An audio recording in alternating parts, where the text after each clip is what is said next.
Shalom, shalom, bien-aimés dans le Seigneur.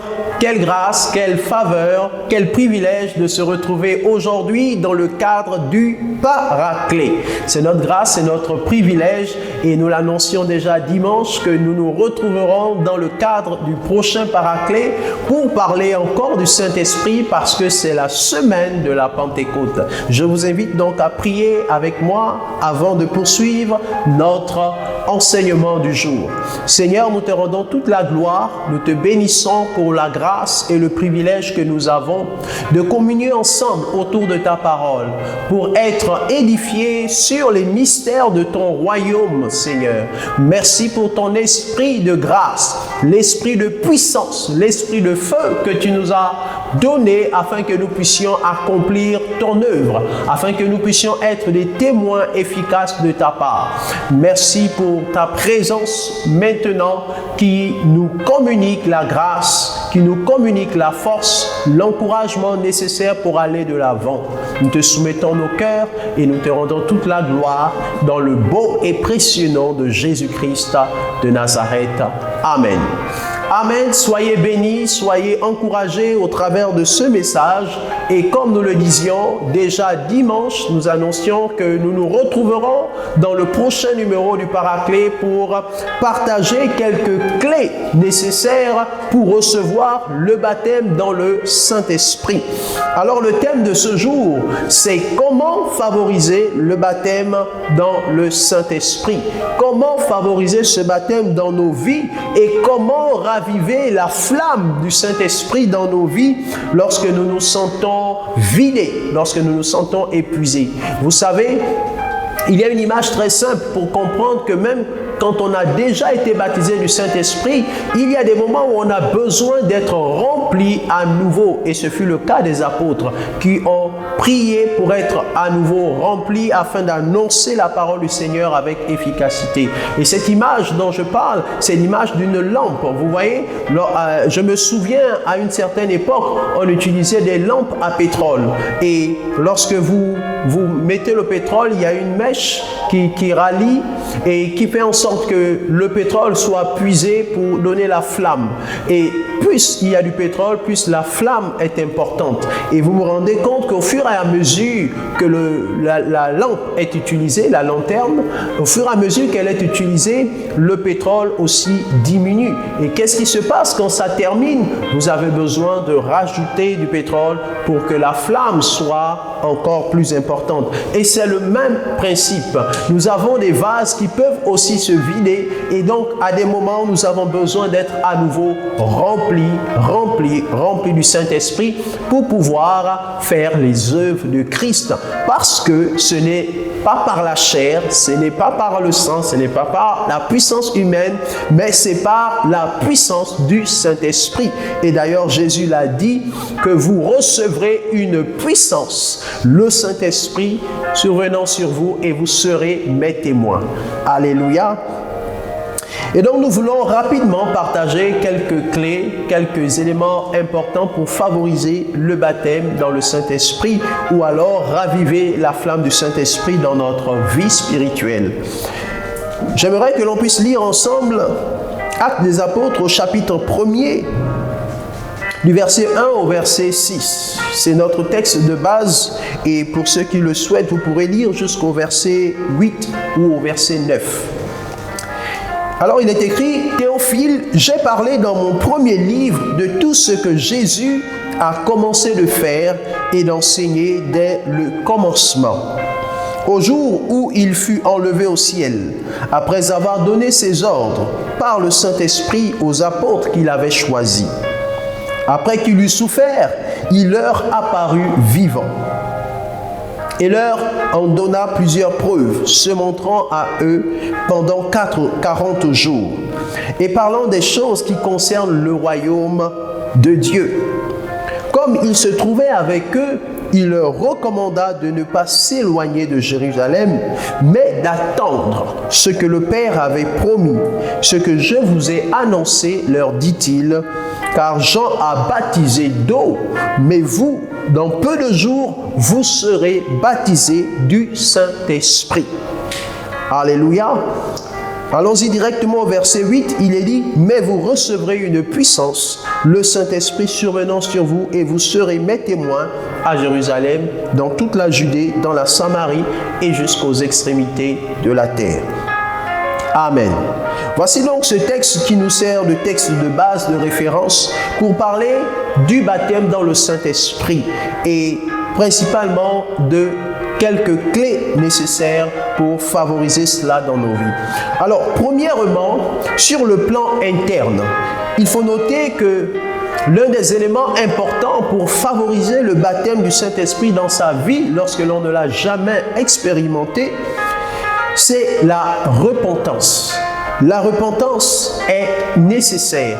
Un cœur sincère et repentant est nécessaire pour expérimenter le baptême du Saint-Esprit, pour recevoir cette puissance qui nous donne de faire les œuvres de Christ et d'être des témoins efficaces pour lui. Un cœur repentant est indispensable. Nous avons un exemple dans Actes au chapitre 2, verset 38. C'est Pierre qui parle. Lors du jour de la Pentecôte, l'Esprit est descendu sur les disciples, les apôtres, sur les 120. Et Pierre s'est mis ensuite à parler à la foule. Et en parlant, il s'est mis à proclamer l'Évangile. Et il leur dit ceci au verset 38. Après que ceux qui étaient dans la foule aient été touchés par l'Évangile, ils ont demandé à Pierre, « Que devons-nous faire ?» Et voici la réponse que Pierre donne à ces hommes. « Repentez-vous et que chacun de vous soit baptisé au nom de Jésus-Christ pour le pardon de vos péchés et vous recevrez le don du Saint-Esprit. » Alléluia! Voici donc la réponse de Pierre à ces hommes et femmes qui avaient été touchés par son évangile. Il leur dit, premièrement, repentez-vous. Donc, un cœur repentant est nécessaire pour expérimenter la puissance du Saint-Esprit ou le baptême du Saint-Esprit. Amen. Ensuite, sur un plan externe, nous avons le baptême d'eau. Pierre leur dit, dans la suite du verset, repentez-vous et que chacun de vous soit baptisé au nom de Jésus. Donc, premier élément important, c'est la repentance. Deuxième élément important dont parle Pierre, c'est le baptême d'eau. À travers le baptême d'eau, on peut recevoir le don du Saint-Esprit. À partir du baptême d'eau, on peut être baptisé du Saint-Esprit. Tout comme il peut aussi arriver que le Saint-Esprit vienne sur nous avant le baptême d'eau. D'accord? Le fait que le baptême d'eau favorise le baptême du Saint-Esprit ne signifie pas qu'on doit obligatoirement être baptisé d'eau avant d'expérimenter.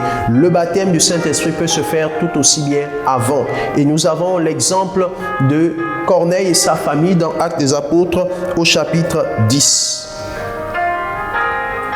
Ensuite, un autre élément important que nous constatons dans les Actes des Apôtres, c'est l'imposition des mains des anciens, c'est-à-dire l'imposition des mains de ceux-là qui ont mandat d'accomplir la mission de Christ. L'imposition des mains des ministres de Dieu, des serviteurs de Dieu, peut quelquefois être nécessaire pour que certaines personnes reçoivent le baptême dans le Saint-Esprit ou alors qu'elles soient remplies pour raviver leur flamme. Et nous avons un exemple dans Actes des Apôtres chapitre 8, verset 17. Lorsque Philippe est allé en Samarie, il a évangélisé la Samarie. Beaucoup de personnes ont reçu le Seigneur Jésus, mais n'ont pas expérimenté le baptême dans le Saint-Esprit, nécessaire pour l'accomplissement de la mission de Christ. Alors, Pierre et Jean ont été envoyés en Samarie pour cela, pour gérer cette question, pour voir ceux-là qui avaient reçu. Et quand ils sont arrivés sur les lieux, ils ont posé la question s'ils avaient reçu le baptême dans le Saint-Esprit et ils ont dit non, nous n'avons pas reçu. Et la Bible déclare que alors, au verset 17 de Acte 8, la Bible déclare alors Pierre et Jean leur imposèrent les mains et ils reçurent le Saint-Esprit. Donc, l'imposition des mains fait partie aussi des clés pour recevoir le baptême dans le Saint-Esprit. Ensuite, quelques disciplines spirituelles sont aussi importantes et je vais donner quelques-unes des disciplines spirituelles nécessaires pour recevoir le baptême dans le Saint-Esprit. Première discipline importante, c'est la prière. Si vous avez reçu Christ dans votre vie et que vous n'avez jamais expérimenté l'effusion du Saint-Esprit avec puissance, alors priez, entrez en prière et attendez-vous à recevoir ce baptême parce que le Saint-Esprit est disponible pour tout le monde. Le baptême dans le Saint-Esprit n'est pas pour des personnes spirituelles ou hautement spirituelles, mais c'est pour des personnes disposées dans la prière. Et nous avons des exemples et principalement les disciples, les apôtres eux-mêmes. Après que Jésus soit parti, ils sont restés dans la chambre haute selon les consignes que Jésus leur avait données de ne pas partir, mais d'attendre que le Saint-Esprit vienne et descende sur eux, qu'ils soient d'abord revêtus avant d'y aller. Alors, entre le temps où Jésus est remonté au ciel et le temps où le Saint-Esprit est descendu sur les apôtres, il s'est écoulé 10 jours en réalité. Parce que Jésus était déjà ressuscité 3 jours après la Pâque et Jésus a passé 40 jours avec les disciples et donc ils venaient de passer ensemble 40 jours bien comptés et nous savons que le Saint-Esprit est descendu 50 jours après la Pâque. Donc on va dire environ 10 jours, les apôtres sont restés dans la chambre haute chaque jour, ils priaient et je me suis dit, que demandent-ils dans leur prière? Assurément, ils demandaient au Père d'accomplir sa promesse, ils demandaient à Jésus d'accomplir la promesse du Saint-Esprit. Donc la prière est nécessaire. Deuxièmement, l'obéissance est aussi importante. Nous voyons dans Actes au chapitre 4 que les apôtres ont été intimidés par les souverains sacrificateurs de cette époque qui leur intimaient l'ordre de ne plus prêcher au nom de Jésus. Et alors, ils ont dit, faut-il obéir à Dieu plutôt qu'aux hommes? Donc, ils ont décidé d'obéir à Dieu. Et nous voyons dans la suite qu'en priant, ils ont à nouveau été remplis du Saint-Esprit. Donc, l'obéissance peut être utile pour recevoir le baptême ou alors pour expérimenter une nouvelle effusion du Saint-Esprit. Troisième point important dans la discipline spirituelle, c'est soi-même avoir le désir ardent de recevoir l'Esprit de Dieu. Un désir ardent, une soif de recevoir l'Esprit de Dieu. Et nous avons Jean chapitre 7, versets 37 à 39 qui nous le décrit si bien quand Jésus parle de l'eau vive. Il parle de recevoir l'eau vive. Il dit que celui qui a soif vienne pour recevoir l'eau vive. Donc, un désir ardent est nécessaire. Il faut soupirer pour recevoir ce baptême. Il faut soupirer pour être rempli à nouveau du Saint-Esprit. Il faut le vouloir. Alléluia. Ne vous dites pas simplement que c'est automatique. Bien que ça peut l'être, le Saint-Esprit fait grâce à qui il veut, mais une volonté de notre part est aussi importante. Et puis, deux derniers éléments, la foi. Hébreux 11, verset 6 nous dit que sans la foi, nul ne peut être agréable à Dieu. Donc, dans tout ce que nous demandons, nous avons besoin de la foi. Dernier élément, nous avons aussi besoin de la persévérance. Alléluia. Nous avons l'exemple dans Actes chapitre 1, verset 4, verset 14. On voit bien que les apôtres, les disciples sont restés persévérants pendant une dizaine de jours à attendre la promesse. Donc, quel que soit le temps que cela peut mettre, soyez patients, restez dans la prière, soyez persévérants et soupirez. Assurément, le Saint-Esprit ne manquera pas de vous remplir ou de vous baptiser parce que c'est une puissance qui est nécessaire à tout enfant de Dieu pour accomplir les œuvres de Christ. Sur ce, je vous remercie et je prie que vous puissiez persévérer, que vous puissiez soupirer, que vous puissiez expérimenter soit le baptême, soit une nouvelle effusion pour être rempli du Saint-Esprit afin d'accomplir efficacement ce pourquoi le Seigneur vous a appelé. Dieu vous bénisse. Je vous invite à prier avec moi et à dire merci Seigneur pour ta parole. Merci Saint-Esprit parce que nous avons besoin de toi et tu nous fais la promesse que si nous demandons, assurément nous te recevrons. Merci de te manifester dans nos vies. Merci de renouveler notre intelligence au travers de cette parole et de nous donner de t'expérimenter avec force et puissance pour accomplir les œuvres de Christ. À toi seul la gloire et la louange au nom de Jésus. Amen. Amen. Dieu nous bénisse et à très bientôt pour un prochain numéro du Paraclet.